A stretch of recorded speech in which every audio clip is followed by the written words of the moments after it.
Welcome into today's Let's Talk with the Young Dad podcast. I'm your host, Jay, and on today's episode, we are going to talk something funny, something meaningful, and something for y'all in relationships out there, or getting into a relationship, or trying to get into a relationship, or married, engaged, whatever your status is, situationship, whatever you're in. I got something for you. But, however, all those transition words. Before we jump too far, I want to thank today's partner of the podcast, Dano's Seasoning. Dano's just launched an everything bagel seasoning, and it is, when they say 10 out of 10, and you're like, wow, that must be perfect. That's really good. Or 5 stars on Amazon. It needs more. Perfect, crispy, crunchy deliciousness. Add like zero sugar, no MSG, low sodium, all natural ingredients, the whole perfect flavor of an everything bagel captured in a seasoning, better than the everything bagel seasoning itself. I will go that far. Yes, I will. And I don't apologize for it. Crowd's already cheering today. Go over to danosseasoning.com, or you can hit them up on Amazon. You won't get the discount on Amazon. Use the code BALLBOY at checkout. Save money and support your new favorite podcast. Into the show.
That transition is so intense. Welcome back into the Young Dad podcast. Let's talk. I'm Jay. We're going to get into something meaningful now. So, I started a new job working with Circle K as a store manager.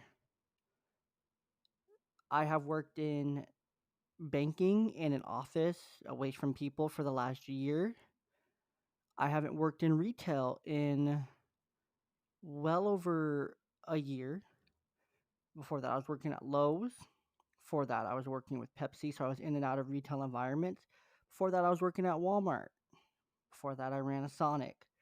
I have worked at a lot of places with a lot of different people in a lot of different areas, doing a lot of different things.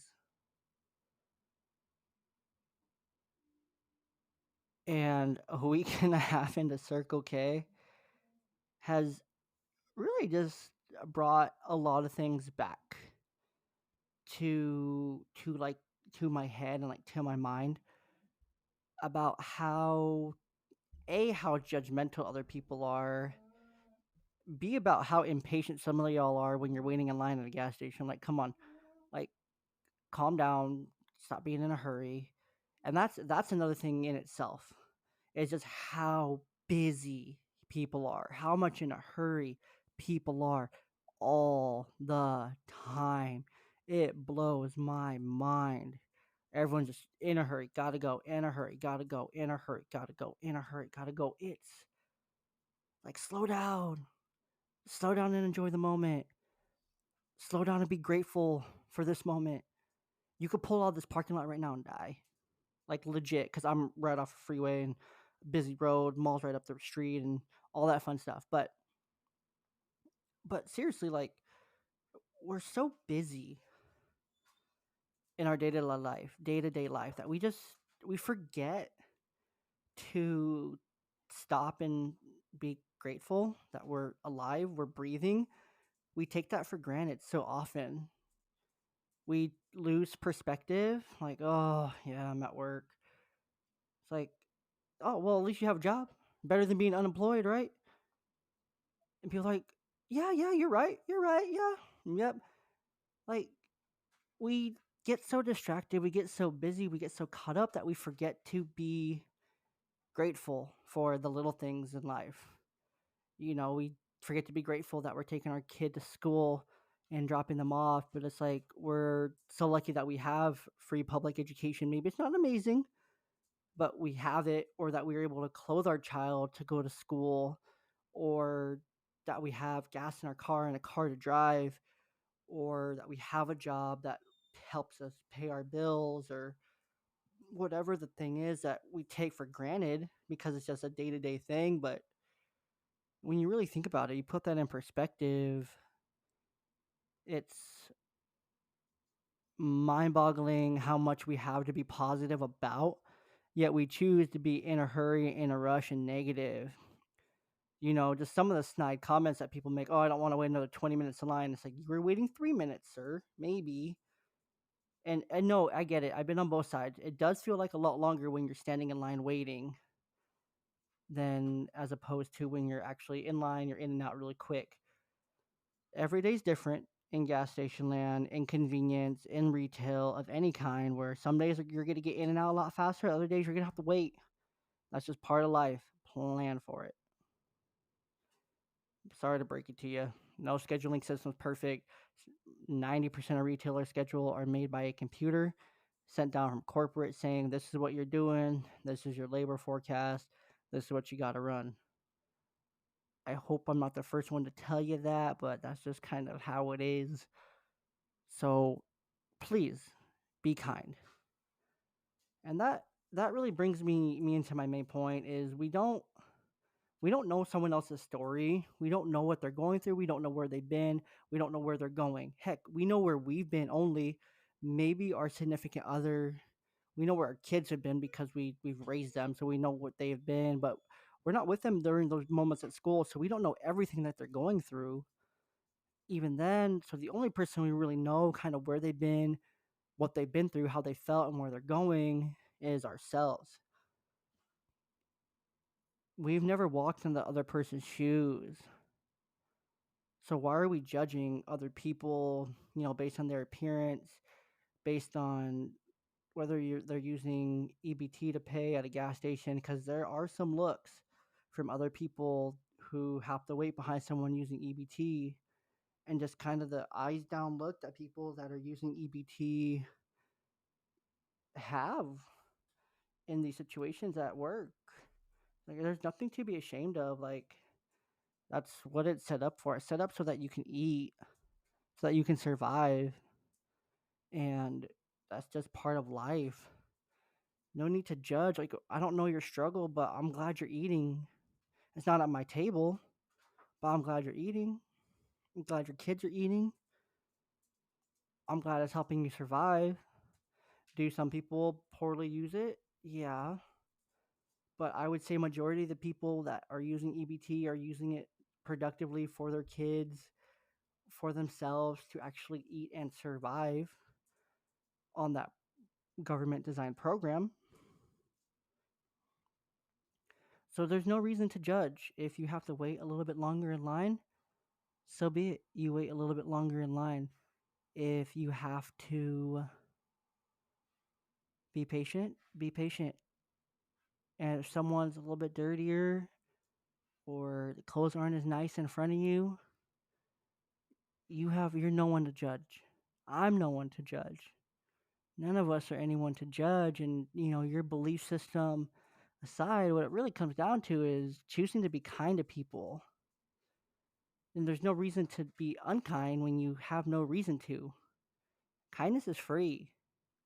Open that door for someone. Be kind. You have an extra dollar or two, pick up that person's drink in front of you that looks like they may be struggling. Do something kind for someone for no reason. I see it every single day at work.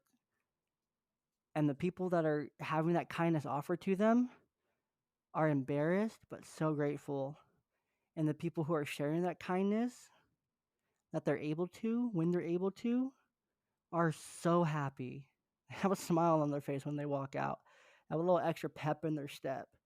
And that's the cool thing about service and helping others is when you do it, you this weird thing happens where you're putting out good, you're getting good back, you're getting good feelings. Something good's going to come back and happen to you. We talked about it last week on Let's Talk, where it all just kind of comes back and it does more good for you than the person you did it for. So treat others how you want to be treated, and really think about these quotes that I'm going to share with you. The first one's from Aesop. No act of kindness, no matter how small, is ever wasted. Holding a door open for someone, picking up something someone dropped, giving someone a genuine compliment, handing someone a cup when you're both at the fountains. Is something small. No act of kindness is ever too small. So don't ever think that what you're doing isn't enough or if that is too small, because it's not. It's it's awesome that you're being kind. So continue to be kind. Don't think, oh, I'm not going to do it because it's small. No, wrong. Listen to the 14th Dalai Lama here. Be kind whenever possible. It is always possible. It's always possible to be kind. Choose to be kind. Always in what you say and what you do and how you treat people and how you look at people. And last, from James Barry, always be a little kinder than necessary. First thing I do with every customer that walks in, I say, welcome in, good morning, good afternoon. No matter what time of day with it, I try to greet every single person that walks into my store. And a genuine greeting. Ask them how their day is going. Ask them how they're doing. Have that little small talk conversation with them. Just trying to relate for them. And then if they ask for a bag after, I already rung them up. We charge 8 cents for bags here in Washington. I'm like, hey, I'm going to take care of the bag for you. Do something kind for someone today. That's all I ask in return for the bag. They're like, yeah, no problem. I got you. It kind of catches them off guard, but they're like, yeah, I can do something nice for someone. And I just really hope they do. I don't know if they do. I just really hope they do. And I'm going to choose that, yeah, they're doing something kind for someone. Before we go any further, I want to take a moment and thank the Coldest Water. Yes, the coldest water bottle. Absolutely love it. The Coldest brand actually just launched the coldest sheets. Yes, like bed sheets. They're bamboo sheets. They look amazing. I gotta get my hands on some. That's just one of the many amazing things that you can get from the cold. Is you can get amazing water bottles that beat pretty much every other brand. That's why they've won awards 5 years in a row for best water bottle. Insulated water bottle. They have pillows, ice packs that stay colder longer than any other ice pack I've ever had. Full body ice packs that are absolutely amazing. Sheets, pillows, beds, the whole shabam. Pet food bowls that are customizable. All the things that you will want to get. Head over to coldest.com or search the coldest water. Use the code ballboy10 at checkout. You'll save 10% on your entire purchase, which you're basically saving the tax and a little bit of shipping, but with enough, you'll get free shipping. Use that. Start shopping now for the holiday season. Get someone you love a coldest water bottle. You will be the favorite person at the holiday party or with that family member because you got them the best gift. The coldest shaker bottle fits in nearly every cup holder out there. I can't say enough about these amazing products. My kids use them. I use them daily. They're amazing. Great colors. Dog food bowls, water bowls. They're everything's just phenomenal. High quality.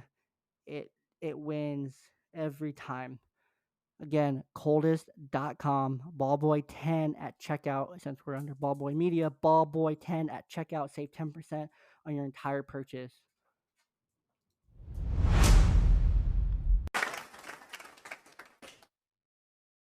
This week, while I was at work, maybe it was late last week, I'm not 100% sure exactly when, but the radio was on just because we have a radio. We don't have like a Circle K radio, thankfully.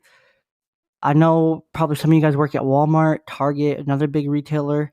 You'll know exactly what I'm talking about. So if you know the struggle of a corporate radio station.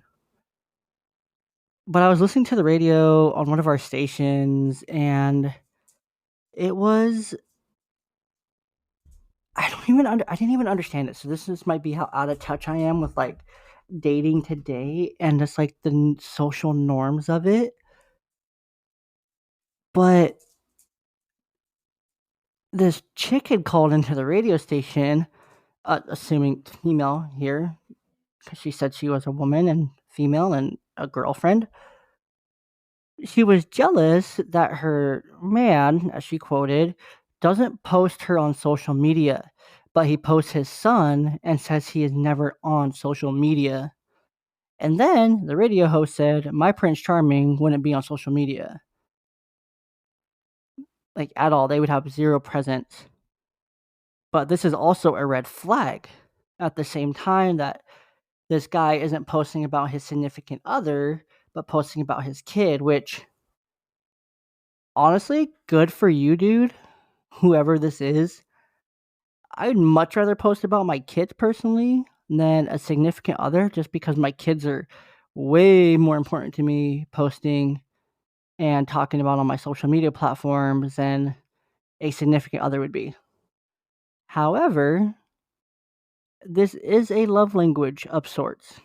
Remember last week we talked about those five love languages? Wow, whoever thought of that? Please try saying that 5 times fast. I'm not going to try cuz I don't want to embarrass myself. But I was thinking about it like, yeah, social media is really it's a love language in itself. Almost. It's like the sixth love language. Because you have to speak social media now. Whether it's Instagram or Facebook or Twitter or Snapchat or any of the other 100 apps, WhatsApp or whatever. You have to be proficient in those because they're a way of communication that's normalized, but also keeping tabs on each other, which we'll get into here in a second. You have to set, I want to say boundaries, but not boundaries at the same time. But you have to be aware of like social media and that it's really important to a lot of people, especially if you're single and dating, like more so women than men, I feel. But social media is really important to a lot of people, and being present on their partner's social media page is really important to some people. However, that needs to be communicated effectively, which we'll jump into.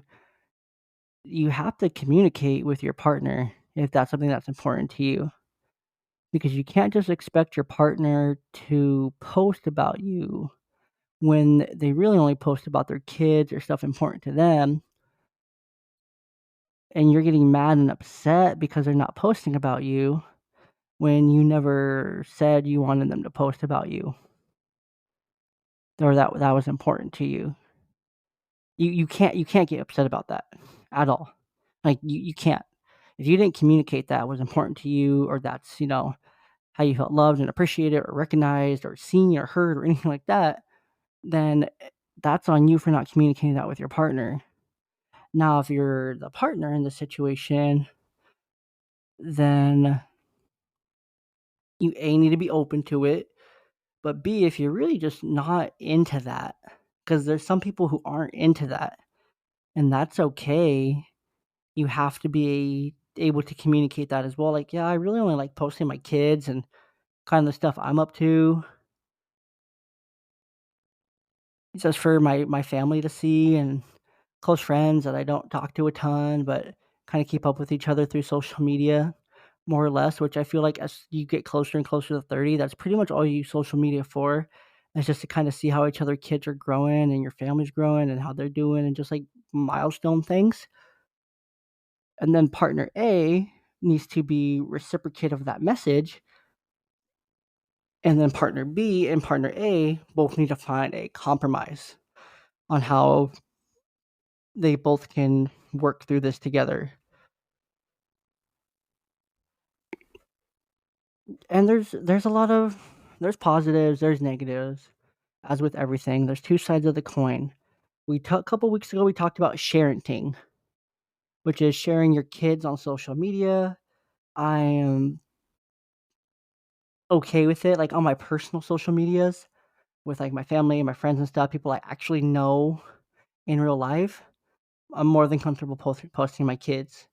When it comes to like this podcast or Ball Media in general, I'm a little more wary of it just because I want to protect them. I'll talk about them, but I don't love the idea of connecting them with my brand. They're a part of it. They're talked about as part of my brand, but they're not like my brand. Occasionally, you'll see me use one of my daughters for clout to be able to post ads about the Coldest Water bottle, which we just had a lovely message about, because she likes to do those things, or she'll jump in a video with me about Danos. It's really just up to you as a parent when it comes to parenting. So, while platforms can offer helpful resources, it can also lead to jealousy, because on Instagram, especially, you can see kind of what your partner's liking, who they're looking up, who they're following, things like that. Mental health issues and unrealistic expectations in a relationship. You see all these happy-go-lucky couples. Everything looks like everyone's got it together. Your relationship's not social media perfect. It's not postable. You try to do more and more and more to make your relationship postable. But guess what? Unrealistic expectations in the relationships. Please don't fall trapped to this. If you're partnered, you're coupled, you're in a relationship of any kind, don't fall victim to this. It's unrealistic for a reason, because those are paid picture perfect moments. Occasionally, yeah, you'll get a great moment with your partner that you'll get pictured and captured. Most of the time, those are going to be in your head. You're going to remember them as core memories. You're not going to post about them on social media. Jealousy, communicate. That's the key here. Communicate with your partner. Ask why. It goes back to our very first let's talk. Ask why. Why are you liking these pictures? Are you unhappy? Why are you following all these other women or men? Why are you talking to all these people? Is there something wrong? Is there something I'm doing? Is there something you feel like you're missing in our relationship?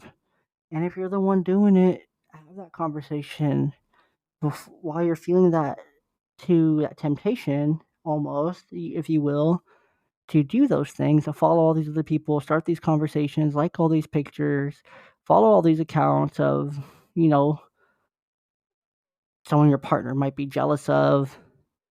Ask yourself, why am I doing this and why haven't I communicated with my partner before I'm doing this? Some very simple wisdom, but please communicate with your partner when it comes to social media. However, there's also positives when it comes to social media and relationships.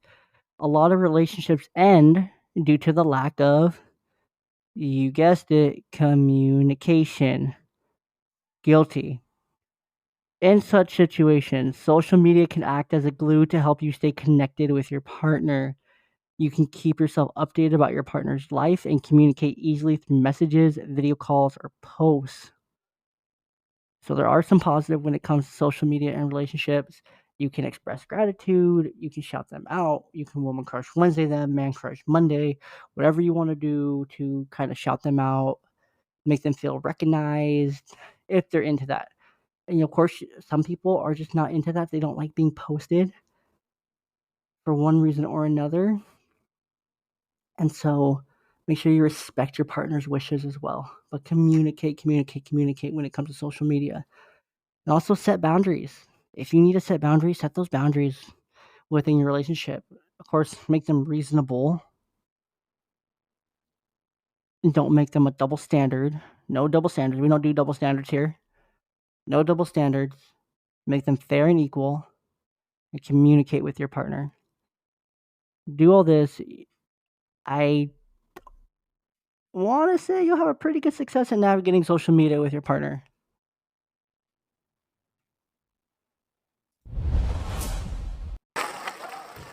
Thank you. Thank you. Thank you. Thank you. Thank you. Thank you. Unfortunately, we've reached the end of today's Let's Talk with the Young Dad podcast. Thank you so much for your time, your energy, and most importantly, your time listening today. I so much appreciate it. We will be back next week with episode 3 of the full podcast with a special guest, a good friend of mine from another podcast that's absolutely amazing. And that one's for you single dads out there, but I'm not going to give it away because he's awesome. And I want it to be kind of a surprise. If you follow me on Twitter, I might leak it out. I'm going to leak it out. Check us out on our YouTube, Spotify, Instagram, Twitter, wherever you get your podcast. We're on like 10 different platforms because there's that many for podcasts. Wherever you get your podcast, Young Dad Podcast is there. Wherever you get it. So get your subscribe, 5 stars, all that fun stuff. Subscribe on YouTube, click the bell. Trust me, you will want to do this because we have awesome, amazing content going on. And of course, more Let's Talk, more Young Dad Podcast, and more on our social medias as well. So please head on over. Don't be shy. And also on Facebook, you can find us under Ballboy Media. On TikTok, you'll find us under Ballboy Media as well. Thank you all again so much for your time. We really appreciate it. Remember, be kind and communicate with your partner. And we'll see you. Well, we won't see you. We might see you because we might do YouTube, but we will talk to you next week. Goodbye.